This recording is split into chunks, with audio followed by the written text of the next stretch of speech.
দ্বিগুণ হবে। আপনারা জানেন যে বাংলাদেশের সন্ত্রাস, চাঁদাবাজি এবং দুর্নীতি ব্যাপক হারে বেড়েছে, যেটার বিরুদ্ধে আমাদের নতুন প্রজন্ম লড়াই করে যাচ্ছেন। তো আপনারা গতকালকে আমরা সারাদিনে কি হয়েছে সেই বিষয়টা আমি আপনাদেরকে আপডেট দিতে পারি নাই, যার জন্য আজকে লাইভে আসা। আমরা গতকালকে ইলেকশন ডেটা সকালবেলা একদম শুরু করেছিলাম। সকালে আমরা পল্টনে সেন্টারে গিয়েছিলাম এবং সেখানে সবকিছু ঠিক পেয়েছিলাম।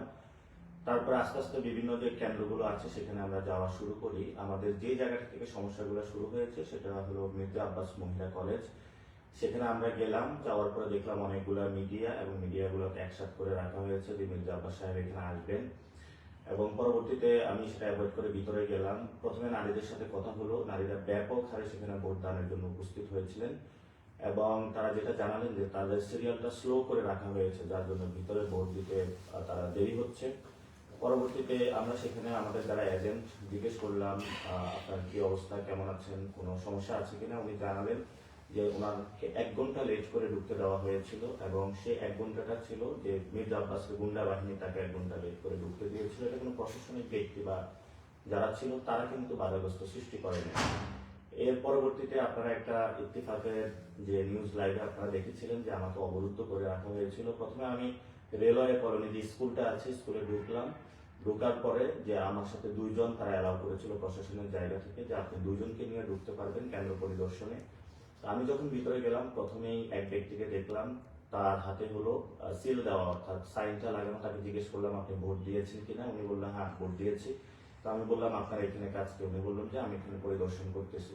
তো আমি একটু পরে গিয়ে আরো কয়েকজনকে পেলাম যারা ভোট দিয়ে দিয়েছে কিন্তু হলো কেন্দ্র পাহারা দিচ্ছে, ভিতরে ধানের পক্ষে কাজ করতেছে। তো তাদেরকে বললাম, প্রিজাইডিং অফিসারকে আমি ডাকলাম। প্রিজাইডিং অফিসার আসার পরে তাকে বললাম তাদেরকে বের করে দিন। প্রিজাইডিং অফিসার চুপ করে থাকলো। এর মধ্যে ধানের শীষের যে একজন এজেন্ট আছে সেও আমার কাছে চলে আসলো। আসার পরে বলল যে আপনি এখানে ঢুকছেন কেন। আমি বললাম আমি যেহেতু প্রার্থী আমার তো পরিদর্শনের সুযোগ আছে। এবং উনি দেখলাম প্রিজাইডিং অফিসারের সাথে সব জায়গায় হলো বিভিন্ন জায়গায় ঘোরাফেরা করতেছে। তো আমি প্রিজাইডিং অফিসারকে বললাম এজেন্ট তো ভিতরে থাকবে, আপনি নাকি বাইরে নিয়ে কেন ঘোরাফেরা করেন। উনি কোনো উত্তর দিতে পারলো না। তো পরবর্তীতে সেখানে আমরা পরিদর্শন করে শেষ করে যখন বের হলাম, বের হওয়ার পর আমাদের স্লেজিং বিভিন্ন কটু কথা শুরু করলো এবং একটা লোক বাহির থেকে প্রথমে বলতেছিল এতদিন সহ্য করেছি পাটোয়ারি, আর সহ্য করবো না, আজকে তোমাকে খেয়ে ফেলবো, যেটা আপনারা মিডিয়ার মাধ্যমে দেখেছেন। তো আমরা একটু সামনে আসার পরেই আমার পিছন একদম নিচ থেকে হলো লাঠি দেওয়া শুরু করলো। সেটা আমাদের সাথে যারা ছিল তারা প্রটেক্ট করলো এবং যে ব্যক্তিটা আমাকে হুমকি দিয়েছিল একটু পরে আমার মাথার মধ্যে জোরে একটা ঘুষি মারলো এবং একটা ইট নিক্ষেপ করলো, যেটা হলো আমার পাশে যেজন ছিলেন ওনার মাথায় হলো এসে পড়লো। এবং পরবর্তীতে আর্মি আসে, আর্মি এসে আমাদেরকে উদ্ধার করে নিয়ে আসে এবং আমরা দেখেছিলাম যে পুরো শাহজাহানপুর বিভিন্ন জায়গা থেকে ছাত্রদল, যুবদলে যারা সন্ত্রাসী ছিল সবাইকে একসাথে করে নিয়ে আসা হয়েছিল। সেখান থেকে আমরা এসে আরো অনেকগুলো কেন্দ্র পরিদর্শন করলাম, অনেক জায়গায় আমরা ভালো পেয়েছি। তো ঠিক আমরা সন্ধ্যার দিকে যখন আমাদের অফিসে আমরা চলে যাই, যাওয়ার পরে ভোট কাউন্টিং শুরু হতে থাকে, তখন আসলে আমাদের কাছে ইনফরমেশন আসা শুরু করে যে বিভিন্ন জায়গায় যারা আমাদের প্রিজাইডিং অফিসার আছেন, যে ভাইরা দায়িত্ব নিয়েছিলেন তাদেরকে হলো বিভিন্ন জায়গায় হলো সমস্যার সৃষ্টি করতেছে, যাতে ভোট কাউন্টিংটা যাতে হলো ধানের শীষে পক্ষে হলো বেশি দেওয়া শুরু করে। এবং আমরা খুঁজে নেওয়া শুরু করলাম আমাদের এই শাপলাগুলির যারা এজেন্ট ছিল তাদেরকে হুমকি দুমকি দিচ্ছে এবং বিভিন্ন জায়গায় হলো তাদেরকে হুমকি দুমকি দেওয়ার মাধ্যমে তাদেরকে মির্জা আব্বাসের বাহিনী যে আমরা টাকা পয়সা দিব, তারা জোর শুরু করলো যে ধানের শীষের পক্ষে এই জায়গাটা আপনাদের রায়টা বাড়িয়ে দিতে হবে। তারা আমাদের কাছে অভিযোগ করা শুরু করলো। আমরাও বিভিন্ন জায়গায় যাওয়া শুরু করলাম এবং পরবর্তীতে খোঁজ নিয়ে দেখলাম যে কেন্দ্রভিত্তিক তারা সন্ধ্যার পরে যখন আমাদের রেজাল্টগুলো আমাদের ভালো আসা শুরু করলো, তারা একযোগে সকলগুলো কেন্দ্রে অ্যাটাক করলো। আমাদের এত বাহিনী বা এত বড় বাহিনীকে মোকাবেলার শক্তি সামর্থ্যটা ছিল না। বিভিন্ন জায়গায় তারা সন্ত্রাসীদেরকে একসাথে করলো বহিরাগত জায়গা থেকে এবং তারা প্রত্যেকটা কেন্দ্রে তারা অ্যাটাক শুরু করলো। আমাদের কাছে প্রত্যেকটা জায়গা থেকে কল আসা শুরু করলো যে আপনাদের কেন্দ্রগুলো অ্যাটাক হচ্ছে, আপনাদের এখানে এই জায়গায় প্রবলেম, ওই জায়গায় প্রবলেম। আমরা এত বেশি মেসেজ আসতেছিল, ফোন আসতেছিল, আমরা সব জায়গাটা আসলে সামাল দিতে পারি নাই। কারণ আমরা প্রত্যেকটা কেন্দ্রে 100 জন স্বেচ্ছাসেবক বাহিনী রেখেছিলাম, কিন্তু 100 জন স্বেচ্ছাসেবকের বাহিনী জায়গায় তারা হলো 500 জন, 600 জন এবং প্রত্যেকে চিহ্নিত যারা সন্ত্রাসী ছিল তাদের নেতৃত্বে তারা কেন্দ্রগুলো অ্যাটাক শুরু করে। তো পরবর্তীতে আমরা যখন শুনতে পেলাম বিভিন্ন জায়গায় মির্জা আব্বাসের বাহিনীগুলো এবং মির্জা আব্বাসের ওয়াইফ স্বয়ং বিভিন্ন কেন্দ্রে গিয়ে তার পক্ষে যারা প্রিজাইডিং অফিসার আছে তাদেরকে হুমকি ধমকি দেওয়া শুরু করলো। এর মধ্যে আমরা বঙ্গভবনে খোঁজ, যেই কেন্দ্রটি ছিল প্রাথমিক বিদ্যালয়, সেখানে আমরা খোঁজ নিয়ে দেখলাম যে সেখানে হলো যে জায়গাটা হলো বক্সের ভিতরে সিল না করার কথা, বাহিরে সিল দিয়েছে, তারা সেটা ইনক্লুড করতে চাচ্ছে। সেখানে আমি ম্যাজিস্ট্রেটের সাথে কথা বললাম, ম্যাজিস্ট্রেট বললো আমি চিফ রিটার্নিং যিনি আছেন, রিটার্নিং কর্মকর্তা, ওনার সাথে কথা হয়েছে। উনি আমাকে নির্দেশনা দিয়েছেন যে যাতে ব্যালটের বক্সের বাহিরে যেগুলো সিল করেছে সেগুলো ইনক্লুড করার জন্য। পরবর্তীতে বললো যে তারা, আমি প্রিজাইডিং যিনি অফিসার তাদের সাথেও সেখানে কথা বললাম, তারা বললো হ্যাঁ আমরা এরকম নির্দেশনা পেয়েছি। পরবর্তীতে আমি ডিরেক্ট ডিসি যিনি রিটার্নিং কর্মকর্তা তার অফিসে চলে যাই। অফিসে যাওয়ার পর আরো ভয়ঙ্কর সংবাদ শুনতে পেলাম, ছাত্রদল যুবদলের সন্ত্রাসীরা অ্যানেক্স বিল্ডিং এ, যেখানে প্রায় তারা 1000 ভোট জালিয়াতি করেছিল, সেখানে গিয়ে তারা সবাইকে অবরুদ্ধ করে রাখে। পরবর্তীতে আমরা এই ডিসিকে বললাম যে আপনি তাদেরকে উদ্ধার করার ব্যবস্থা করুন এবং সেখানে যারা আছেন কেন্দ্রটা রক্ষা করুন। ডিসি যখন পুলিশ এবং আর্মিকে ফোন দিল, আর্মি বললো আমি সেখানে মুভ করতে পারবো না, ভার্সিটি প্রক্টরের অনুমোদন লাগবে। তো আমরা জিজ্ঞেস করলাম তাহলে আপনি সেখানে কেন্দ্র দিয়েছেন কেন, আপনার আন্ডারে তো কেন্দ্র। পরবর্তীতে অনেক চাপাচাপি করার পরে তারা পুলিশ এবং বিজিবি পাঠিয়ে অ্যানেক্স বিল্ডিং এর সেই ব্যালট বক্সটা তারা উদ্ধার করে এবং সেটা নিয়ে আসে এবং সেখানে প্রায় 1000 ভোট আমাদেরকে কম দেখানো হয়েছে। এর মধ্যে আমরা খোঁজ পাইলাম যে স্ক্যাটন স্কুলে হলো মির্জা আব্বাসের ওয়াইফ সেখানে গিয়ে নতুন করে আবার ভোটগুলা রিডিং করা শুরু করেছেন এবং কাউন্টিং করা শুরু করেছেন। এর মধ্যে আমাদের কাছে একটি ভয়েস রেকর্ড আসলো যে সকল প্রিজাইডিং অফিসারের প্রতি নির্দেশনা দেওয়া হয়েছে ব্যালট বক্সের বাহিরে যে সিলটা পড়েছে এটা কিন্তু নির্বাচন কমিশনের নিয়ম অনুযায়ী সে ভোটটা কাউন্ট হওয়ার কথা না, সেই জায়গাটাও প্রিজাইডিং অফিসারদের জন্য নির্দেশনা দেওয়া হয়েছে এবং উনি ছিলেন মির্জা আব্বাসের ভাগিনা আদিত্য।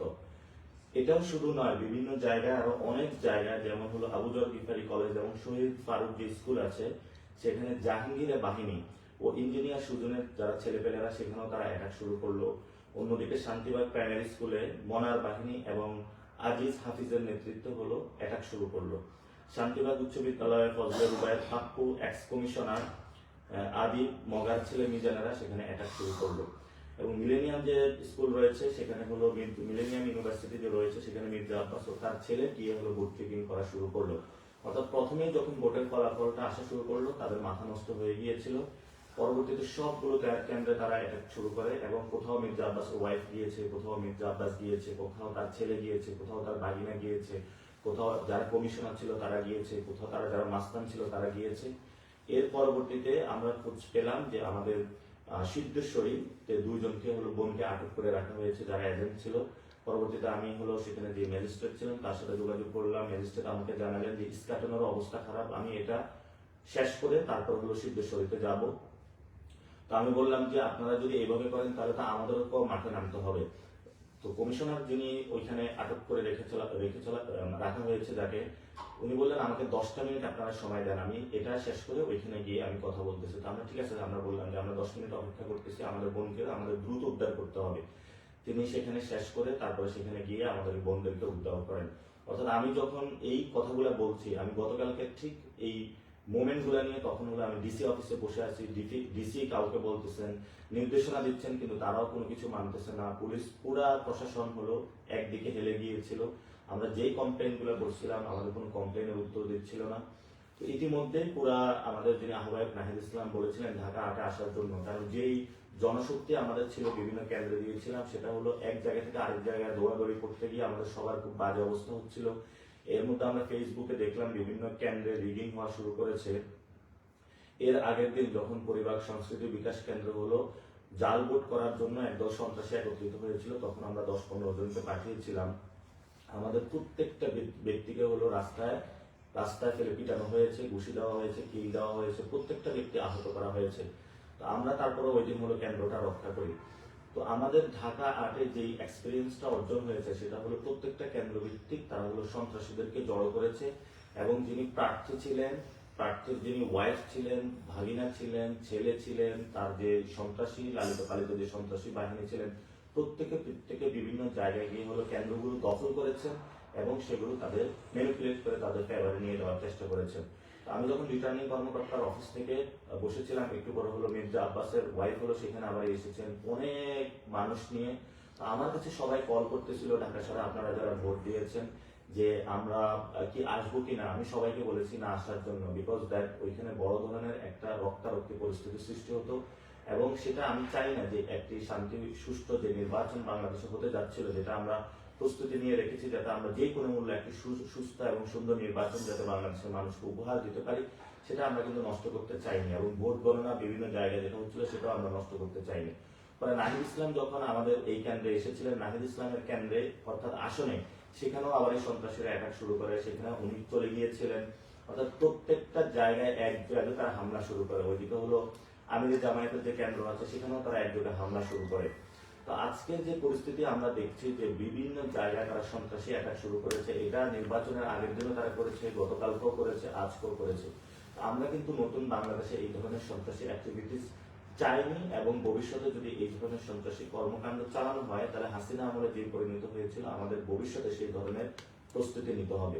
তো গতকালকে যখন আমি ভোট কেন্দ্রগুলো ঘুরছিলাম, সেখানে অনেক ভোটারদের সাথে আমার কথা হয়েছে। মেয়ে ভোটাররা আসছে, তারা ভোট দিচ্ছিল, উচ্ছ্বাস প্রকাশ করতেছিল। অনেক ক্যান্সারের রোগী তারা ভোট দিতে এসেছিল আমাকে, অনেক অসুস্থ মানুষ এসেছিল যারা ভোট দিচ্ছিল। তো আপনাদের প্রতি অসংখ্য ভালোবাসা, এবং আপনারা যেভাবে আমাকে অ্যাকসেপ্ট করে নিয়েছেন, এটা বাংলাদেশের একটা নজিরবিহীন ঘটনা। আমি সবাইকে আপনাদের আমার অন্তরের অন্তঃস্থল থেকে আপনাদেরকে ভালোবাসা এবং মোবারক জানাচ্ছি। আপনারা নতুন বাংলাদেশে যে লড়াইটা শুরু করেছেন, সেই লড়াইয়ে আমরা ঐক্যবদ্ধভাবে ঐক্যজোট হয়েছি, এবং নতুনভাবে আমরা এই লড়াইটা আরো দ্বিগুণ গতিতে শানিত করব, যাতে নতুন বাংলাদেশ আমরা গঠন করতে পারবো। আপনারা আমাদেরকে প্রশ্ন করেছেন যে আমরা যেহেতু নির্বাচনে এই পর্যায়ে চলে এসেছি, রিগিং এর মাধ্যমে আমাদেরকে হারিয়ে দেওয়া হয়েছে, যেখানে আমরা জয় লাভ করেছি, তাহলে আমাদের প্রস্তুতিটা কেমন হবে, নতুন বাংলাদেশ আমরা কিভাবে গঠন করব। সেখানে আপনাদের একটা বিষয় খুবই আমি স্পেসিফিক স্পষ্ট করতে চাই, সেটা হলো বাংলাদেশের পলিটিক্যাল ফাইন্যান্সিং যে সিস্টেম, অর্থাৎ দলগুলো যেভাবে পলিটিক্যাল ফাইন্যান্সিং করে থাকে, এটা যদি আমরা এই দুর্বৃত্তায়ন যদি ভাঙতে না পারি, তাহলে বাংলাদেশের সুস্থ ধারা রাজনীতি আমরা ফিরিয়ে নিয়ে আসতে পারবো না। অর্থাৎ আপনি গুলিস্তানে চাঁদাবাজি করেন, সেই টাকা আস্তে আস্তে গুলশান পর্যন্ত, অফিস পর্যন্ত চলে যায়, এবং সেই টাকা দিয়ে পুরো বাংলাদেশে বিভিন্ন জায়গায় চাঁদাবাজি, সন্ত্রাসী, মাস্তানির এই টাকাগুলো দিয়ে রাজনৈতিক দলগুলো পরিচালিত হয়ে থাকে। এই পরিচালনা যদি হয়ে থাকে, তাহলে ভবিষ্যৎ বাংলাদেশে সেই গুন্ডা মাস্তানদের রাজনীতিটা এস্টাবলিশ হবে। আজকেও আমার বাসার সামনে বিএনপি যারা ছিল তারা ঘোরাফেরা করেছে, অর্থাৎ টাকা দিয়ে তাদেরকে লালন পালন করা হয়। এবং গতকালকে আমাদের রমনাতে 2 জনকে আহত করা হয়েছে, আজকেও 2 জনকে আহত করা হয়েছে। যারা এখানে আমাদের ক্যাম্পেইনে যুক্ত হয়েছিলেন তাদেরকে দোকান থেকে তুলে নেওয়া হচ্ছে, এবং গিয়ে বলা হচ্ছে যে আমাদের 10 লাখ টাকা দাও, তাহলে আমাদের ছেলেদেরকে নিবৃত্ত করা হবে, তোমার দোকানে ভাঙচুর করা হবে না, আদারওয়াইজ তোমার দোকান ভাঙচুর করে আমরা শেষ করে দিব। আমরা এই পরিস্থিতির মধ্য দিয়ে যাচ্ছি। আজকে আমাদের সদস্য সচিব আক্তার হোসেনের ওইখানে হামলা হয়েছে, সার্জিসের এখানে হামলা হয়েছে, বিভিন্ন জায়গায় হামলা হচ্ছে। তো হামলা মামলার মধ্য দিয়ে আমরা চলছি। হাসিনা আমলে আমাদের এই অবস্থার মধ্য দিয়ে গিয়েছিলাম, এখন তারেক রহমানের যে বাংলাদেশ, সেখানেও আমরা এই পরিস্থিতির মধ্য দিয়ে যাচ্ছি। তো নতুন বাংলাদেশে যেটা আমরা বলতে চাচ্ছি, যে আমরা লড়াইটা দ্বিগুণ করবো। নাসিরউদ্দিন যেভাবে আপনাদের দোকানে গিয়ে চা খেয়েছেন, আপনাদের বাসায় গিয়েছেন, আপনাদের সাথে ক্যাম্পেইন করেছেন, আলোচনা করেছেন, নতুন বাংলাদেশে গঠনের স্বপ্নগুলো বলেছেন, ঠিক তেমনি ভাবে আপনারা আমাকে সেভাবে পাবেন। মসজিদগুলোতে নামাজে পাবেন, মা বোনদের সাথে আড্ডায় পাবেন, এবং রাস্তার পাশে যে দোকানে চায়ের টেবিল, সে চায়ের টেবিলে আড্ডায় পাবেন, যেখানে আমরা নতুন বাংলাদেশের স্বপ্নগুলো বুনবো। এবং ঢাকা 8-এ আমি বলেছিলাম যে চাঁদাবাজ, সন্ত্রাস এবং দুর্নীতির বিরুদ্ধে আমাদের লড়াইটা চলবে। ইনশাআল্লাহ আমাদের লড়াইটা চলবে, আমাদের লড়াই কোনোভাবেই বন্ধ করা যাবে না। আপনারা সবাই যে যার জায়গা থেকে মোবাইলগুলো প্রস্তুত রাখবেন। যদি কোনো ভাইকে আহত করা হয় বা কোনো আনইউজুয়াল আপনারা অ্যাক্টিভিটিস গুলো দেখেন, সেই অ্যাক্টিভিটিস গুলোর বিরুদ্ধে আপনারা সেখানে প্রতিবাদ জারি রাখবেন।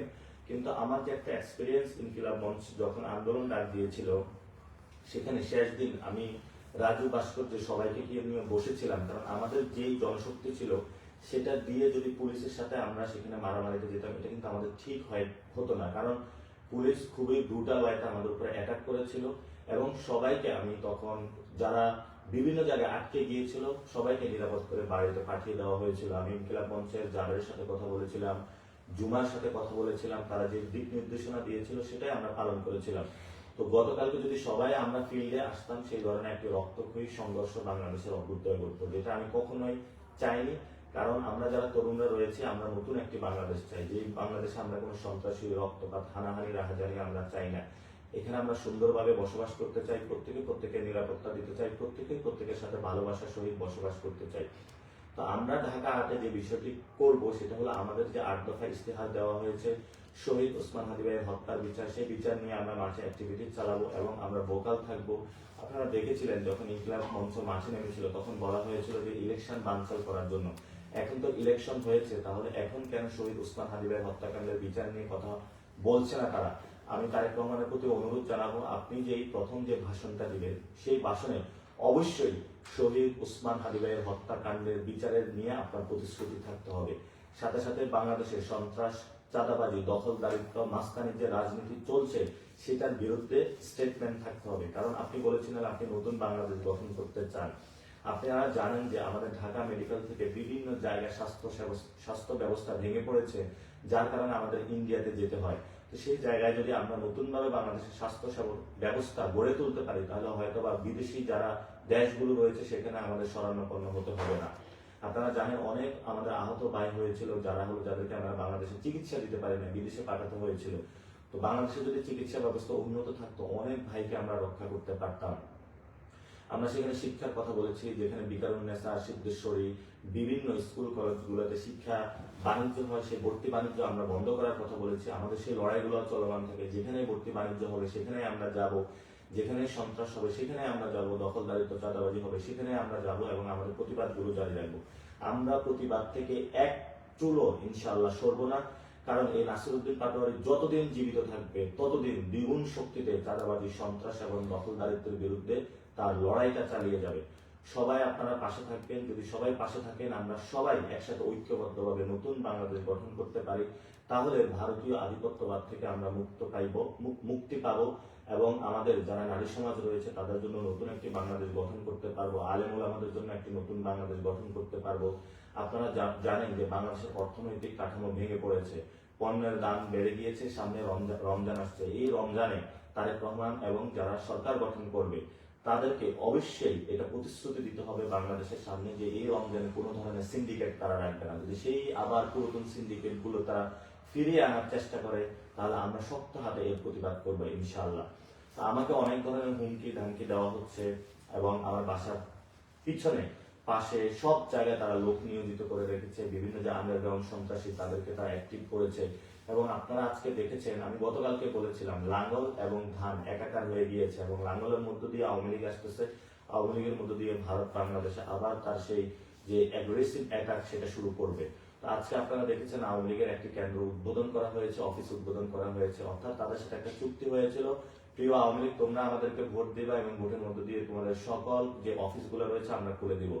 আমরা বাংলাদেশে বেঁচে থাকতে একটা আহ্বান জানাচ্ছি, বাংলাদেশে আমরা যতদিন থাকবো ততদিন আওয়ামী লীগের বিচার হওয়া পর্যন্ত, বিচার যে রায় দিবে অর্থাৎ জনগণের মধ্যে তাদের যে রায় আসবে সে রায় বাস্তবায়িত হওয়া পর্যন্ত তাদের কোনো অফিস তারা খুলতে পারবে। এবং আওয়ামী লীগের যে আমরা যারা শহীদ হয়েছিল, আহত হয়েছিল, তাদের হত্যাকাণ্ডের বিচার হওয়ার পরে আওয়ামী লীগের বিষয়ে বাংলাদেশের মানুষ সিদ্ধান্ত নেব। এবং আপনারা জানেন যে সংস্কার প্রক্রিয়া হাবুট যেটা এসেছে সেটাতে বাংলাদেশে জয়ী হয়েছে এবং জনগণ অভূতপূর্ব সাড়া দিয়েছে। কিন্তু আমরা শুনতে পাচ্ছি 200 এর বেশি আসন পাওয়ার কারণে বিএনপি এই বিষয়টা বানচাল করার চেষ্টা করবে। আমরা সেই জায়গায় এই দলকে বলবো বানচাল করার চেষ্টা করবেন না। কারণ হাসিনা আমলে আমরা দেখেছিলাম তারা যখন জনগণের বিরুদ্ধে গিয়েছিল তাদের অনেক বড় রাজত্ব ছিল, সেই রাজত্বগুলো খান খান হয়ে গিয়েছিল। তো আপনারা যতই বড় রাজত্বের স্বপ্ন দেখেন না কেন, এই স্বপ্নগুলা ঘুমের মধ্যেই দেখেন। বাংলাদেশে রাজত্ব ভাঙতে বেশি দিন সময় লাগবে না বাংলাদেশের মানুষের। আমি পুরো বাংলাদেশের মানুষকে ঐক্যবদ্ধ হওয়ার আহ্বান জানাচ্ছি, বিশেষত প্রিয় জেনজি এবং যারা তরুণ প্রজন্ম। আমরা জানি আপনারা দুর্নীতির বিরুদ্ধে আছেন, সন্ত্রাসের বিরুদ্ধে আছেন, চাঁদাবাজের বিরুদ্ধে আছেন, দখলদারিত্বের বিরুদ্ধে আছেন। এই লড়াইটা আমাদের থামানো যাবে না, এই লড়াইটা আমাদের কারো একার না, এই লড়াইটা আমাদের সবার। এবং আমরা জানি আমাদের যারা সিনিয়র সিটিজেন রয়েছেন তারা এস্টাবলিশমেন্টের অংশের মধ্যে রয়েছেন। এই নির্বাচনটা ছিল ওল্ড ভার্সেস নিউ, অর্থাৎ এস্টাবলিশমেন্টে যারা রয়েছেন তারা নতুনদেরকে মানতে পারে নাই। সেখানে নির্বাচন যে প্রক্রিয়া এটা একটা আই ওয়াশিং লোক দেখানো কাজ করা হয়েছে, যেখানে বড় ধরনের ইঞ্জিনিয়ারিং করা হয়েছে। সেগুলো দেশবাসীর সামনে স্পষ্ট, আপনাদের সামনে স্পষ্ট। সেই জায়গাটা থেকে আমরা বলবো নতুন বাংলাদেশে এই নির্বাচন প্রক্রিয়া ঠিক করতে হবে। যে নির্বাচন প্রক্রিয়ার মধ্য দিয়ে যারা বিজয়ী তারাই সত্যিকার অর্থে বিজয়ী হবে। পেশি শক্তির রাজনীতি থেকে বেরিয়ে আসবো, আমরা দখলদারিত্বের রাজনীতি থেকে বেরিয়ে আসবো এবং সন্ত্রাসীর যে রাজনীতি সেটা থেকে আমরা বেরিয়ে আসে নতুন একটি বাংলাদেশে ইনশাল্লাহ সবাই যোগ দিব। আপনারা সবাই ঐক্যবদ্ধ থাকবেন। বিশেষত প্রিয় মা এবং বোনেরা, আপনারা অনেক কষ্ট করেছেন, অনেকে মেহেদি উৎসব করেছেন, অনেকে রোজা রেখেছেন, অনেকে নফল নামাজ পড়েছেন। প্রিয় বাবারা, আপনারা অনেকে কান্না করেছেন জায়নামাজে, আপনারা অনেকে রোজা রেখেছেন। আমি এই ঋণ কখনো আপনাদের শোধ করতে পারবো না। আমি শুধু একটা বিষয় দিয়ে শোধ করব, আমি আপনারা যেই লড়াইয়ে আমাকে সহযোগিতা করেছেন সেই লড়াইটা ইনশাল্লাহ আমি চালিয়ে যাব। আপনারা যেভাবে মসজিদের বারান্দা আমাকে পেয়েছেন সেভাবেই পাবেন, রাজপথে যেভাবে স্লোগানে পেয়েছেন সেভাবেই পাবেন, যেভাবে ক্যাম্পেইনে অন্যায়ের বিরুদ্ধে আমাকে পেয়েছেন সেভাবেই পাবেন। যারা সন্ত্রাস, চাঁদাবাজি এবং দখলদারিত্ব করেও ইলেকশন ইঞ্জিনিয়ারিং মধ্যে মাসল পাওয়ারের মাধ্যমে সংসদে যাচ্ছে, আমরা ভবিষ্যৎ বাংলাদেশে তাদেরকেও দেখে নিব। উসমান হাদি ভাই বলে গিয়েছিলেন, তাদের গুম হারাম করে দেওয়ার জন্য আমরা সত্যিকার অর্থে তাদের গুম হারাম করে দিব এবং নতুন বাংলাদেশ গঠন করব। আমরা আজকে দেখতে পাচ্ছি প্রশাসনের অনেকেই নতুন করে আগ্রহী হয়েছেন অত্যাচারের স্টিম রোলার চালানোর জন্য। প্রিয় ভাই, আমরা আপনাদেরকে বলবো, আপনাদের দেখেছেন কত নির্যাতনের মধ্য দিয়ে আমরা গিয়েছি। আর নয় নির্যাতন, জল কামান, লাঠির বাড়ি, এবার দ্বিগুণ গতিটা আমরা ফেরত দিব। প্রশাসনের বাইরেকে আমরা বলবো, এই কল্পনা ভুলেও করবেন না যে নতুন বাংলাদেশের তরুণ প্রজন্মের পিঠের মধ্যে আঘাত করে তাদের রক্তাক্ত করে আপনারা পার পেয়ে যাবেন। আমরা পুলিশ সংস্কারের কথা বলেছি, আপনাদের বিচার এখনো হয়নি। বিচার প্রক্রিয়ার মধ্য দিয়ে প্রত্যেকটা হত্যাকাণ্ডের বিচার প্রক্রিয়ার মধ্য দিয়ে যাবে। আওয়ামী লীগের উদ্দেশ্য বলবো, অনেক ষড়যন্ত্র করেছে দিল্লিতে বসে বসে। বাংলাদেশের মানুষ এই ষড়যন্ত্রের জবাব দিয়েছে। আমরা ইলেকশন করতে সফল হয়েছি, বাংলাদেশের মানুষ। সেই জায়গায় আমরা জাতীয় পার্টি এবং আওয়ামী লীগের কফিন কবরস্থ হয়ে গিয়েছে। নতুন করে আর নাড়াচাড়া দেওয়ার কোনো কারণ নাই, গন্ধ ছড়াবে। এই জন্য আওয়ামী লীগ এবং জাতীয় পার্টিকে বলবো, বিচারের মুখোমুখি হন। আর আমরা তারেক রহমানকে বলবো, কোনোভাবেই আওয়ামী লীগকে পুনর্বাসন করার চিন্তা করবেন না। এটা বাংলাদেশের মানুষ কোনোভাবেই মেনে নিবে না। অ্যাটলিস্ট আমরা যারা রয়েছি তরুণ প্রজন্ম, আমরা কখনো মেনে নিব না। আমরা এই লড়াইটা আরো দ্বিগুণ গতিতে চালিয়ে যাব, নতুন বাংলাদেশ গঠন করব। যারা এই ক্যাম্পেইনে 40 দিনের ক্যাম্পেইনে আমাদের সাথে ছিলেন, প্রথমে আমাদেরকে বলা হয়েছিল আমাদের নাকি জামানত বাজেয়াপ্ত হবে। একদম কানের পাশ দিয়ে হলো আঘাতটা গিয়েছে। সামনে এইসব দুর্নীতি, চাঁদাবাজ, যারা সন্ত্রাসী রয়েছে, সেটা আর কানের পাশ দিয়ে যাবে না, একদম মুখের উপর দিয়ে যাবে। এই জন্য বলবো, যারা গডফাদার আছেন, উচিত শিক্ষা আমরা দেওয়ার চেষ্টা করেছি, কিন্তু আপনারা ইলেকশন ইঞ্জিনিয়ারিং এর আশ্রয় নিয়েছেন। সত্যিকার অর্থে যদি বুকের পাঠা থাকতো আপনাদের, তাহলে এই ধরনের ভোট চোরের মহা উৎসবে আপনারা মারতেন না। এই যে মির্জা আব্বাস সাহেব, আপনি একজন ভোট চোর, ইতিহাসে লেখা থাকবে আপনার নাম। আপনি একজন চান্দাবাজের, ইতিহাসে লেখা থাকবে। আপনার সন্তানের সামনে যখন আপনি দাঁড়ান, তখন এই জবাবগুলো আপনাকে দিতে হবে। নতুন বাংলাদেশের সামনে এগুলো জবাব দিতে হবে। শুধু আপনি না, অনেকগুলো সন্ত্রাসী যারা জয়ী হিসেবে ঘোষণা করা হয়েছে, অনেকগুলা দখলদার, চাঁদাবাজদের, আমরা তাদের বিরুদ্ধে ইনশাল্লাহ রাজপথে নামবো। লড়াইটা আরো নতুন শানিত হবে। প্রিয় তরুণ প্রজন্ম, ঐক্যবদ্ধ থাকুন, সাহস হারাবেন না। আরো দ্বিগুণ সাহস নিয়ে আমরা নামবো, যে সাহসের মাধ্যমে নতুন বাংলাদেশ গঠন করব। সে যাত্রা, সে আহ্বান জানিয়ে আজকে আমি আপনাদের সাথে কথা শেষ করছি।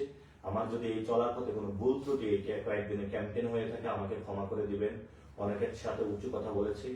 ইনশাল্লাহ আমি হয়তো আপনাদের যে জায়গায় ইফোর্ট দেওয়ার কথা, সর্বোচ্চটা দেওয়ার চেষ্টা করেছি। ভবিষ্যতে আরো দিব এবং আমরা ইনশাল্লাহ আগামী ইলেকশনে আরো নতুন শক্তিতে আবির্ভূত হব। আমাদের যতটুকু শক্তি এবং সাহস ছিল, এটা আরো দ্বিগুণ করব ইনশাল্লাহ। ঢাকাতে আমরা জনগণের বানাবো, জনতারই শাসন চলবে। যদি এখানে কোনো ভাই এবং বোনদের উপর আক্রমণ করা হয়, আমরা ইনশাল্লাহ সবাই মাঠে এসে সমুচিত জবাব দিব তাদেরকে। 1 সেকেন্ডের জন্য ইনশাল্লাহ আমরা বসে থাকবো না। আমাদের কোনো একজন কর্মী, ঢাকা আটের কোনো একটি ভোটারের উপর যদি কেউ আঁচড় বসাতে চায়, আমরা কিন্তু বসে থাকবো না। আমরা সবাই ঐক্যবদ্ধভাবে নতুন ভাবে আবার মাঠে নামবো। সাহস করবেন না, আপনারা এই দুঃসাহস করবেন না। অনেক যথেষ্ট আমরা সহ্য করেছি। আমরা আপনাদের সাথে একসাথে নতুন একটি বাংলাদেশ গড়তে চাই। আপনারা হতাশ হবেন না। অনেকে কান্নাকাটি করেছেন। আমি আপনাদের সামনে আগেই কমিটমেন্ট করেছিলাম, আমি কখনো দুর্নীতি, সন্ত্রাস, চাঁদাবাজির সাথে কখনো নিজেকে জড়িত করব না। এই লড়াইটা আমরা চালিয়ে যাব। এই লড়াইটা আমার, আপনার সন্তানের জন্য, আপনার মায়ের জন্য, আপনার বোনের জন্য।